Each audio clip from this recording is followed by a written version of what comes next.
صباح الخير عليكم. السلام عليكم. كنتمنى هذا الفيديو يلقاكم في احسن الاحوال وفي صحه جيده وعواشركم مبروكه. جبت لكم اليوم الورقه والقلم.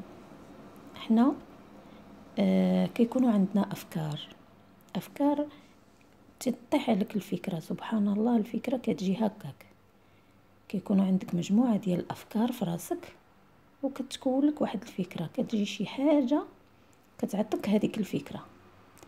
ديك الفكره كتكون زوينه، ربما تنفعك في حياتك، ربما تلقى لك، ربما هذاك هو الحل ديال شي مشكله عندك.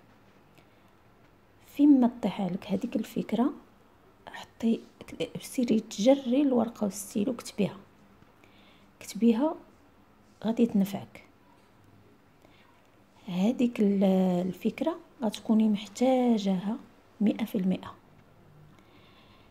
هذيك الفكره سبحان الله، على ما سمعت قالك باقي ما عرفوش كيفاش كطيح الفكره على الانسان. سبحان الله الخالق. مني كطيح عليك ديك الفكره كتمشي كتقاديها في الورقه وتكتبيها في المذكره ديالك. كنتمنى كل ربة بيت تكون عندها ورقه،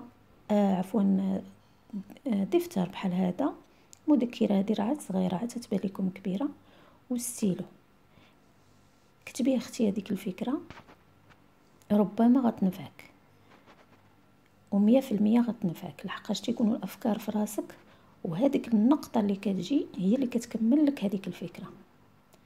ربما تنفعك في حياتك مع وليداتك، ربما مع الزوج ديالك، ربما في المطبخ، ربما في تسيير الميزانيه. ربما كتبيها وحاولي تجمعي الافكار ديالك. هذاك الشيء اللي غتجمعيه غيعطيك هذه النتيجه هذه، وغتلقاي هذا كيتسمى بحال الحل لهاد المشاكل اللي قلت لكم دابا. وطبقيها اختي، طبقيها 100% غتكون مزيانه. كتكون على سبيل المثال، كتكوني دابا عندك شي افكار ديال بغيتي تصوبي الصالون، بغيتي تقادي هذه، بغيتي تقادي هذه.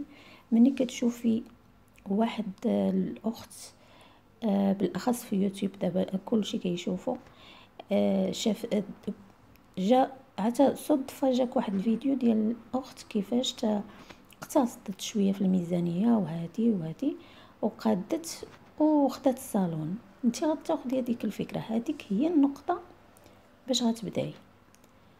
هذه عطيتكم على سبيل المثال، وقيس على ذلك في كل شيء.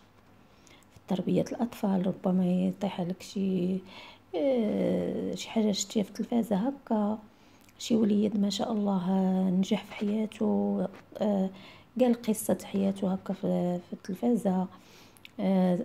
كيكونوا الوليدات ديالنا، انت ديما كتفكري ديما القدام مع وليداتنا دائما.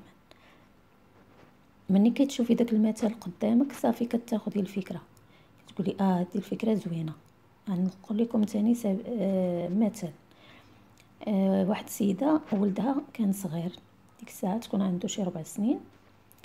الاحلام ديالها هي تدخلوا الكتاب القران. بقات حتى كتقلب وكتشوف فين حتى تلاقات مع واحد السيده، هذه في مدينه كبيره. بقات كتقلب حتى تلاقات مع واحد السيده غير في الجرده. قالت لها راه غنمشي نجيب ولدي من الكتاب، بحال الجمعيه دايره الوليدات، دايره لهم واحد النهير كتقريهم القران. قالت لها فين هذا ها هي.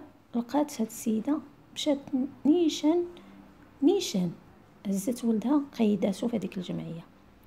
هذا هو فكره او شي حاجه صدفه، نسميها صدفه او فكره. كنتمنى يكون هاد الفكره او الصدفه تكون جاتكم في المحل ديالها. كنتمنى لكم نهار مبروك، تصبحوا وتربحوا. هذه نسمه الصباح.